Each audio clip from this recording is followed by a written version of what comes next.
सब आइटम का क्या मतलब होता है ये आज की इस वीडियो में सीख लेते हैं। सब आइटम का मतलब होता है कि किसी आइटम के अंदर कोई आइटम होता है तो उसको हम सब आइटम कहते हैं। यानी कि मान लीजिए हमने कोई एक लिस्ट तैयार की और उसमें हमने सारे आइटम्स लिख लिए कि ये आइटम उसमें हमें चाहिए, पर उसमें भी मान लीजिए हमने ये लिख लिया कि हमें पूजा का सामान चाहिए, हमें खाने का सामान चाहिए। फिर पूजा के सामान में भी हमें क्या क्या चाहिए, हमें धूप चाहिए, हमें कपूर चाहिए, हमें घी चाहिए। तो वो जो अंदर वाली आइटम के अंदर जो आइटम है उसको आप सब आइटम कह सकते हैं।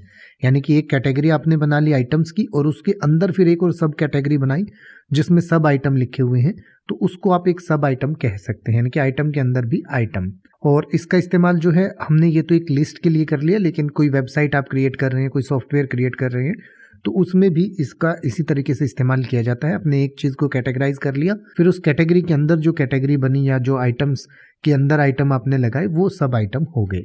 अब आप ऐसे ही किसी भी वर्ड का मतलब हिंदी और इंग्लिश में YouTube पर सर्च कर सकते हैं। आपको मेरी वीडियो मिल जाएगी जिसमें आप बिना किसी फालतू बकवास के सीधा उस वर्ड का मतलब समझ पाएंगे। तो ऐसी ही वीडियोस को देखते रहने के लिए चैनल को सब्सक्राइब करें और बेल आइकन को प्रेस करें।